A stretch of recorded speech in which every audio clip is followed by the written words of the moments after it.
Welcome back to the SportsMax Zone Athletics Time. Well, the 2023 Wonder Diamond League got underway earlier today with the opening meet in Doha, Qatar. There were no CARICOM winners on the day. Jamaica's Shericka Jackson was the best placed CARICOM representative, taking second in the women's 100 meters behind America's Sha'Carri Richardson, who won in a meet record and a world lead time of 10.76. Speaking after her win, Richardson was grateful. She said, "I'm so blessed and thankful. I feel at peace. All I do is the best I do, and I'm excited to do it. Like I said it before, I had to be kicked out from another 100-meter race, so I had to do my best no matter what. Peace, love, and life." Leighton, are you surprised by Sha'Carri's triumph in the women 100 meters earlier today? Not really. If you remember, when I was on here in April, after she ran that 10:57 with a hurricane behind her, that time translated to a 10.77 at the maximum allowable wind of 2 meters per second, which means that if she had a wind behind her, she would have been getting closer to 10.6s. Sha'Carri Richardson is a different athlete than the one that she's been for the last 2 years. Last couple of years, she's been distracted with all the different drama that was going on with her life.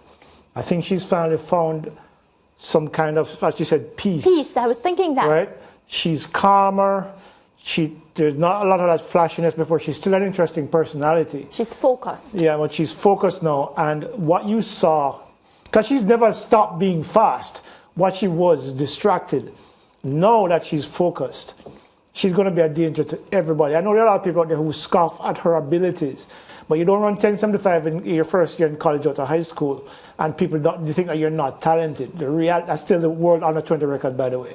The reality is that Sha'Carri Richardson has found that space in her life where she has taken herself out of her own way, and now she's a force that many people expected her to be 2-3 years ago. And now she's delivering 10.76. The win was 0.9.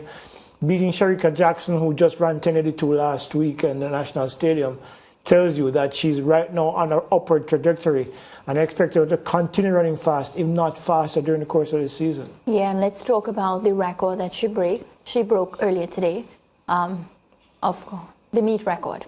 Yeah, the meet record was held by the now late Tori Bowie. Yeah, wanted you to... died on Wednesday night, which is a very sad story. You know, it's almost like kismet that now she's gone and her record goes with her. Yeah. You know, it's a tragic story because, look, Tori Bowie was a talented sprinter. She won the World Championships in 2017, 10.85 I think it was that she ran. But she's had her issues with mental health. There was a story in the Daily Mail this week, just talking some about that. I mean, the fact that she was, she's seen outside her house with a knife, cursing at the neighbors, her maintenance on the house that she lived in was up and possibly about to be repossessed. All kind of different drama was going on in her life. And it's been an emotional moment, especially for some of the athletes who knew her.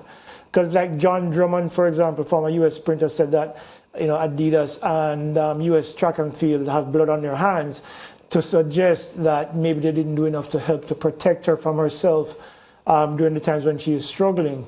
But you don't know what happens with these athletes in their lives, because you can only help someone if they are willing to be helped. Yes.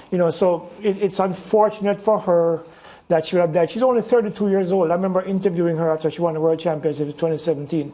Very pleasant girl, a little distracted, a little, not of the usual, cut of the usual cloth, but based on the reaction what we saw from athletes, including our own Shelly and Fraser Price here in Jamaica, she had an impact on the athletes who she came in contact with. Yes. And it was a very sad story indeed. Yeah, and today, as we continue to discuss Sha'Carri winning, and of course, Shericka Jackson, a name that has been making the headlines for some time based on how fast she is. What went wrong today? I think it's just some minor things. I mean, basically, to me, it looks like she got a little tight in the last 40 meters of her race and started overstriding a little bit, and I think she lost her momentum.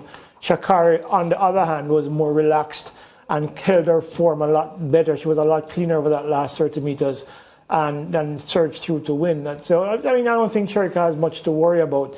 I mean, it's not about just looking about what the technical issues of her race that went wrong. Because to me, the first 60 was pretty okay. She was actually leading.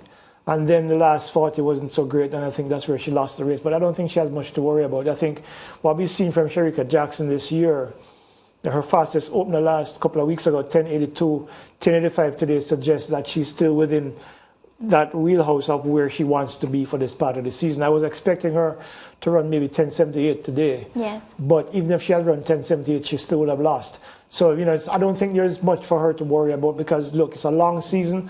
The World Championships are in August. You know, there's a lot of time to fix whatever went wrong today. Okay. Well, in the men's javelin, Grenada's Anderson Peters placed third with a mark of 85.88 meters. The event was won by India's Neeraj Chopra. Well, speaking after his event, Peters said, "The wind was a bit strong. I was hoping we would get a tailwind. It was a good competition because the top guys are here. The next competition for me is Hengelo." Leighton, not a bad showing from Anderson. No, and look, Chopra is the Commonwealth champion. He's not some fly-by-night thrower. I mean, he's a talented thrower, and he's thrown over 90 meters. I think with Anderson, it's probably an early start to the season because you remember at the end of last season he had suffered that unfortunate incident and had some injuries that he would have had to recover from.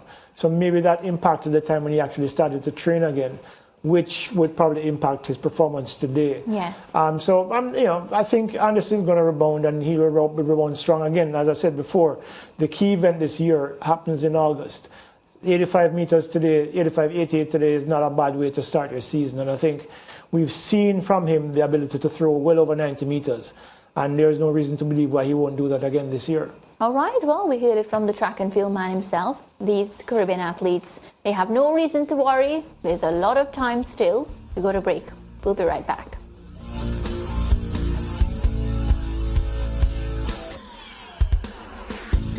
Stay with SportsMax on YouTube and follow us on all social pages for updates, news and entertainment.